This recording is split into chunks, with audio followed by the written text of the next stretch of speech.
Thank you for being here. It's good to see familiar faces and old faces. Just wanted to do a quick introduction of myself again, and then we'll get to Beth, and then Joe will start us off. But my name is Kirk Hinkleman. I live and work in San Diego, California. I'm one of the 3 co-initiators of this Threshold for Change thingy, and I'm happy to be here. So, Beth. I'm Beth Gallagher, and I also work and live in San Diego and am with LifeWorks and am one of the co-initiators of this Threshold for Change thingy. Joe? Hi, welcome everybody. Good to see you all. I'm Joe Donofrio, I'm going first because I was the one who probably sent the first email. I looked up the email just to see what I said to Kirk. I think I sent the first one to Kirk. I was squeamish thinking we should do something. And after a month, I was just so over being home and with the girls. And we have twin girls at 12 that we needed to do something. It was chaos. The pandemic created more work than not, even though we were home. We complained about dishes all day long. Kirk, I remember from the first call we had. Dishes. But I basically threw out an email to him saying, I think we need to do something. What do you think? Yeah. I came across Terry Chapman's video, and he actually did 3 videos that we used throughout setting the context for our first 3 calls, actually. And the first one was called Reaction to Response, I believe. And like I said in the intro, we were a bit frustrated seeing, the work that we were doing, and we were essential in terms of our work, and seeing how there was not, we couldn't rely on the system to really give us any guidance. We were pretty much on our own figuring this stuff out. And it just felt like it was an opportunity for us to look and take a deep dive into really what matters in terms of how do we support the people that we support. And maybe it's time to really look at something differently. As everything closed, lots of businesses closed in terms of that work in our field that couldn't provide and couldn't be flexible enough to support people in a meaningful manner. And it just seemed like we needed to have a different conversation. So that first reaction, the first video really set the tone for us. I met Terry through the Center of Purposeful Leadership, Art of Convening. We learned how to convene virtual gatherings together. We went on Boundary Waters in Minnesota together, and we became really good friends and along the way. And in his session, he really coined the phrase, which is threshold. And he used and defined kind of where the word threshold came from. And he talks about sort of we're hardwired for reaction, human beings. And so because of that, we really need to slow stuff down and sort of really kind of have an opportunity to kind of find the cracks of what's possible. And to do that, we got to lean into this threshold of 2 different places: challenges, the pandemic, things going on, things not going the way you want it to go. And then you're in this threshold and you have a way of going either way. You either dive into the disruption and you go that direction, or you look at what the possibilities are and you take a different response. And you take what he talks about in there is just sort of a flowing river that takes you into possibilities and takes you into different opportunities rather than to challenges. And you have to do that to have a clear vision or fresh thinking, and you have to create the conditions for that. So we got together and just sort of listened to the videos. And actually what we did is we let's watch the video. And our first call was after the video, we watched the video, we started creating our first invitation from that. And that was really kind of it came pretty clear what we needed to do and how we needed to bring people together to think through this from all different parts of the state of California. We made an intentional idea of saying we wanted to do this for California, and we know that California is so big, it's its own country, and that we knew that we needed to bring people from all walks of our system to be able to figure out how to best support this idea and create something. And we also knew that we didn't want to have an end result, that we wanted to create the space for people to figure out what they needed to do with this, but we wanted to use a framework to do that. And so that led us into some basic questions, the three questions that I think we came up with for our first call. What are our allies? Who are our allies? Who are our friends? Who are our teachers? Who are our mentors that need to be on this journey with us in California? I think was one of the questions that we really leaned into. Who's our community? What is that? And then how are we going to be together, and how are we going to interact together, and how are we going to work together? And that's kind of what was our landing. And that kind of created our invitation. And then from there, we started designing some calls that hopefully were going to emerge, and we're still working on that journey. So I think we did 4 to 5 calls. And I'm going to pass it over to Beth, I believe, or is it going to you, Kirk? Yeah.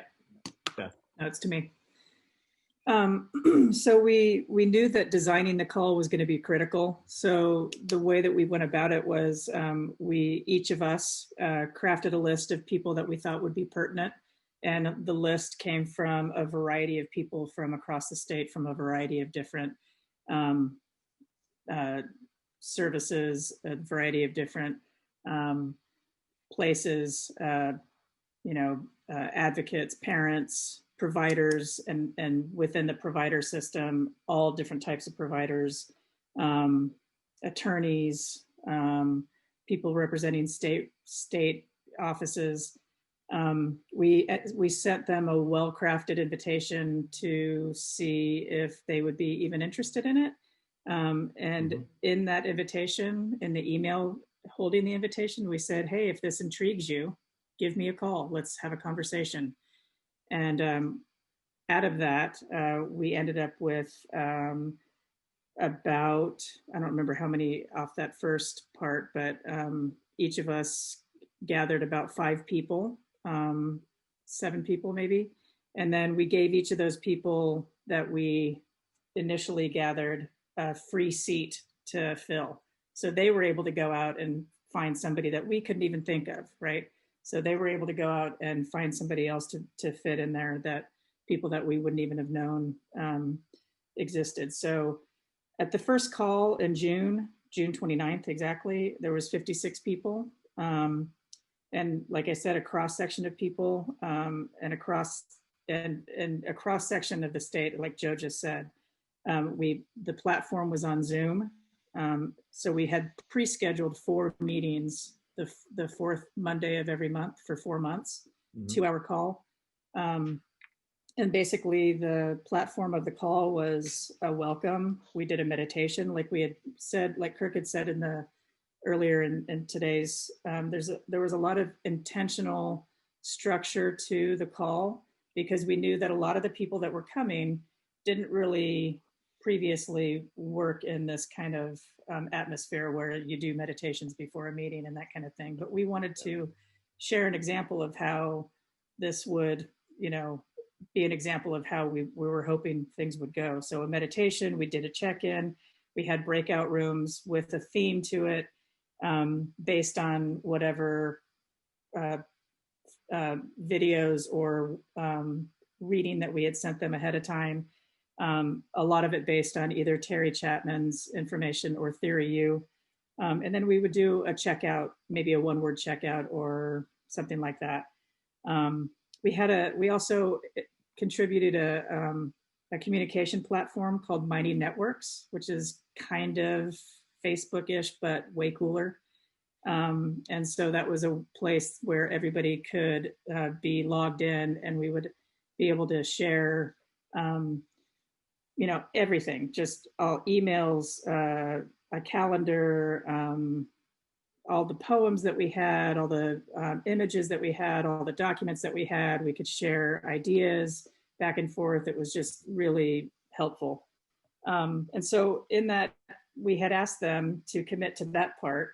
And then also that hopefully that it would end up being, after we were done with the 4 meetings, that they would be able to carry this forward and contribute, creating a hub in their own community and carry it forward. So that was the overall overarching goal. I'm going to pass it on to Kirk. Great, thanks, Beth. So at the top of this image, you'll see 3 different little statements with the image. That image of the U with the arrow is from the Presencing Institute. It represents Theory U, which is a social technology and a framework for how to walk through change. Certainly not going to spend a few minutes right now explaining it, but part of our call as co-initiators and facilitators of the first half a year or so of convening people was for sure to orient people to what Theory U is, what is as an intention. And in that first image I showed in the 7-minute meeting, can we embody that framework as a means of moving forward? What we know to be true is people who have worked collectively between Joe, Beth, and I, close to probably 80 years within the system in California, is that this sort of framework is not being used. And a reproduction of the same way of thinking and doing is constantly happening, right? So the stop sign is important in the image, and COVID gave us the forced stop for us to say, okay, can we 3 lift up and permeate this energy throughout this call with the hopes that people take what they have been oriented to and learning. Oh, thank God, Linda's adding time.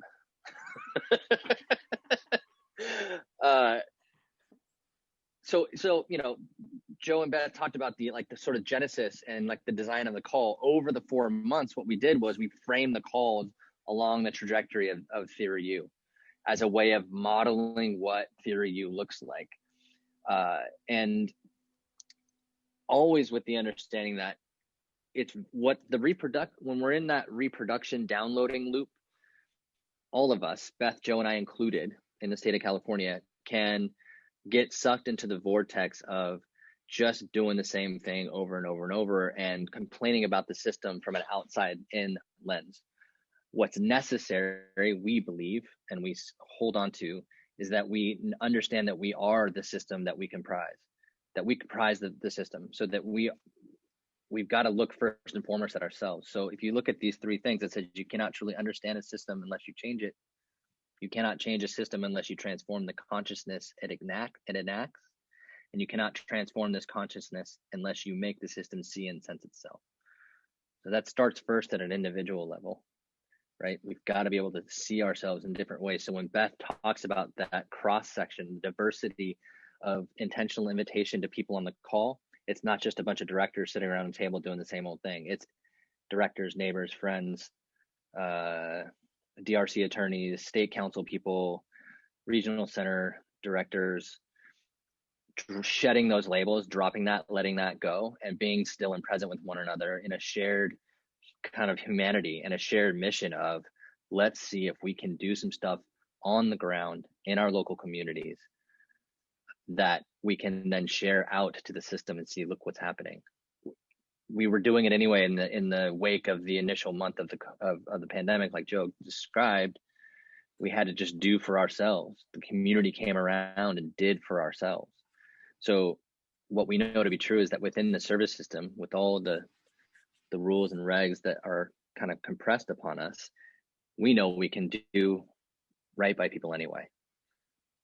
One person at a time, over and over and over, we can do right by people. So Theory U gives us that framework. And so we rolled that out for people over the first 5 or 6 calls, and now we're in a different phase. But I'll kick it over to Beth to talk about the next sort of portion of our outline here. So the next part is that. Excuse me, guys. Before we go, I'm going to apologize. I do have to drop off because I have a training that I'm doing. So I just didn't want you to. Just wanted to thank everybody, and you're in good hands with Beth and Kirk. So, bye, Joe. You didn't want to ghost everybody. Yeah, I didn't want to ghost you. All right, Joey D. You well, guys. Love you, Thank you so much. Peace, Joe. Peace. So the next part is no rules, no regulations, no money, no boundaries, and that means a lot. if we're going to shift the way we provide services or the way we show up in community, then rules, regulations, money, and boundaries cannot be a worry. We just need to not even have that in our thoughts as we're moving forward. We need to be able to see clearly and move forward. Joe, Kirk, and I went into this daring to lead, and we asked the participants to do the same. And it was not easy for some people. It was not easy for us. I mean, it was a scary adventure, actually. It's not every day that we call the state of California to a meeting. So it was definitely out of our comfort zone. There's no question about it. And also asking them to think about, systems change while we're not looking at rules, not looking at regulations, not looking at money, and not looking at boundaries. If we could have it any way we want it, how would you want it to look? Let's think about that for a minute and think about how we can solve problems without blaming and without cutting people out. I mean, that's one of the reasons why we really wanted a cross section of people that didn't necessarily think the same.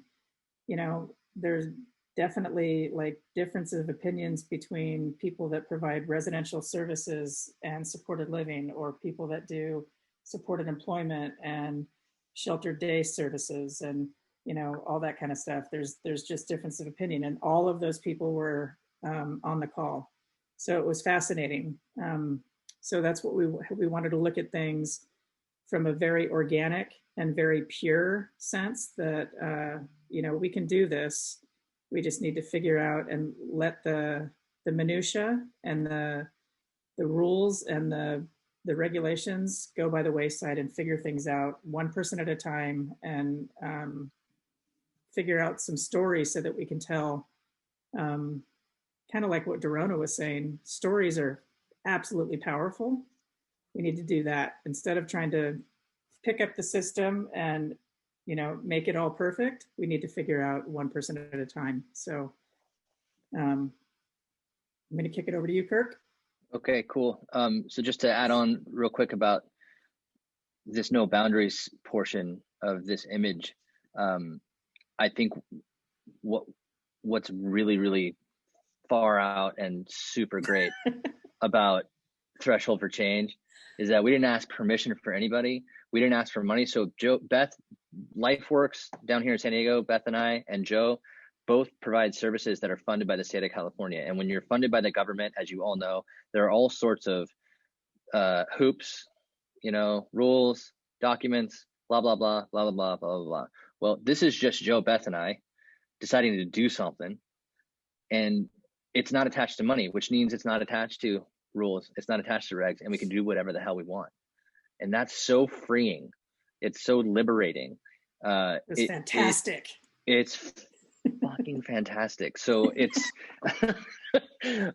so anyway, I just wanted to say that part of one of the elements I love about this is that it really is grassroots. This is just three people who love and care about each other, who have been doing this work for a long damn time, saying let's see if we can start some good trouble, like John Lewis used to say. So if you move down to this image of these three people who are sort of in like a meditative contemplative state, what we're actually after here is an awareness-based collective action.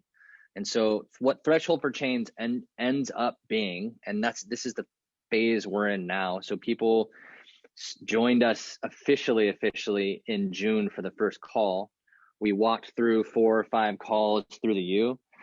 In the initial invitation, at the end said, for the first 4 or 5 months, the time commitment we're asking of you is a 2-hour call once a month, and maybe 15 to 20 minutes of either watching a video or reading some material in between calls. But the real time commitment comes when we're done holding kind of this framework up for you. And when you go, so everyone who's on the Threshold for Change call is representative geographically of the entire state of California, even the Central Valley and the Fresno area, which always gets left out. We've got people from all over. I mean, you can drive from where I'm at now in the state of California 12 hours north and still be in the state of California, which for people on the East Coast, that you're going through 8 or 9 or 10 different states if you do that. So for you, right? Lori Kimball, that would be like 19 states.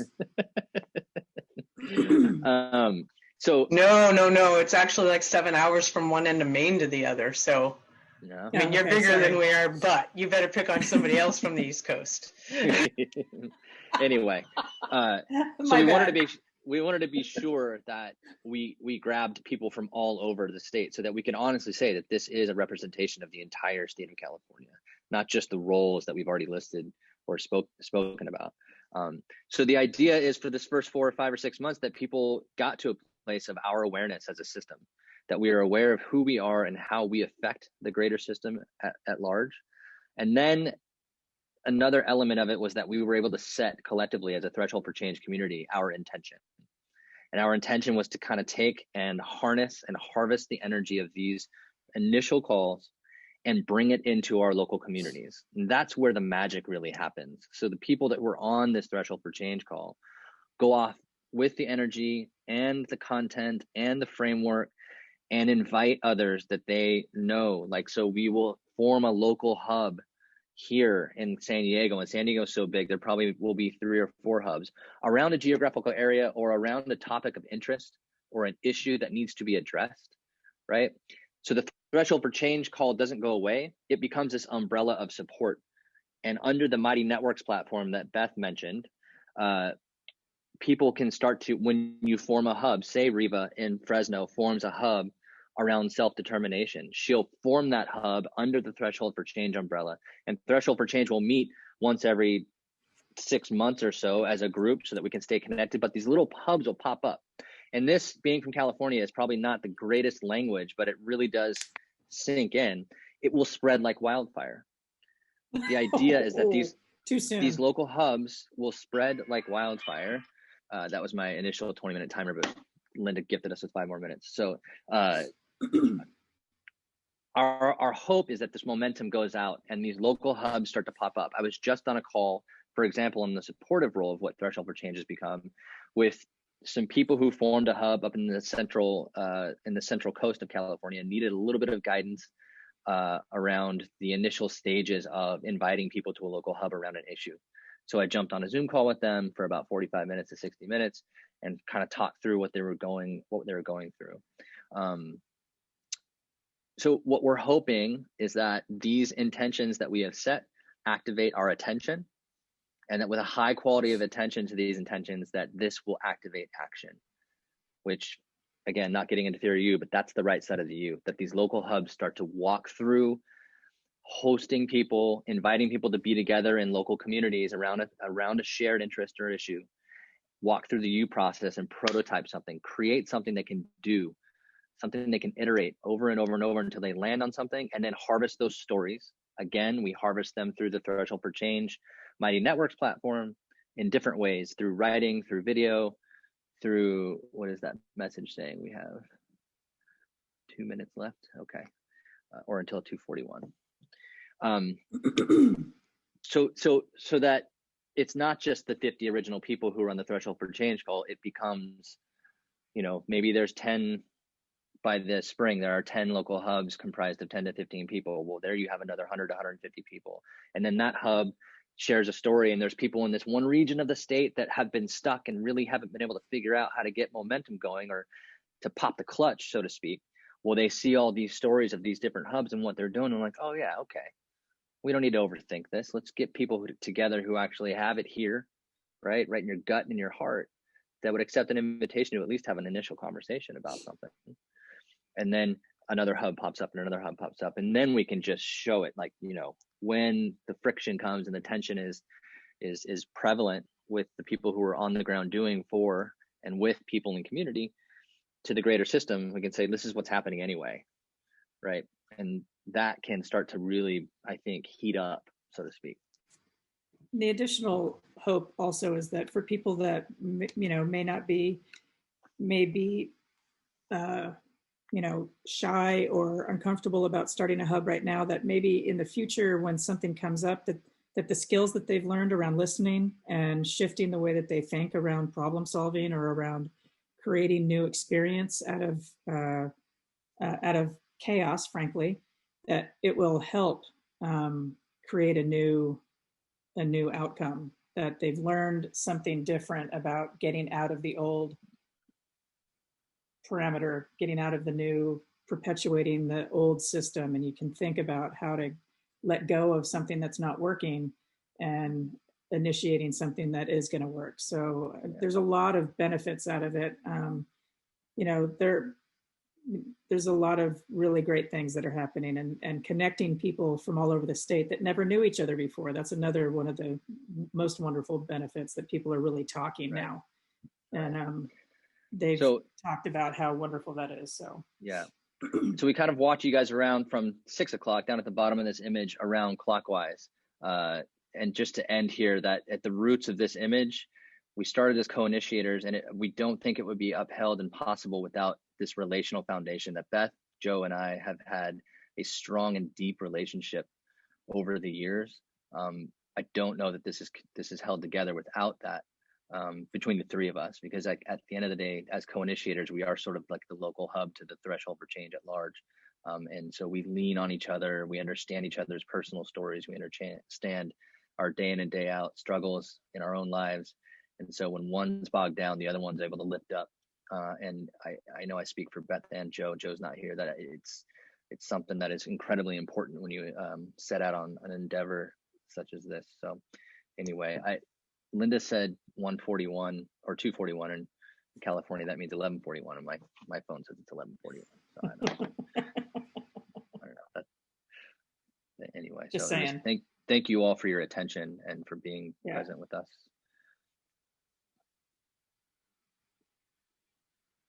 Last 30 seconds, she just said. Last 30 seconds.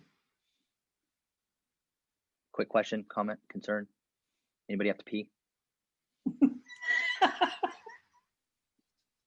I yeah. I'm holding it and waiting. Am I projecting?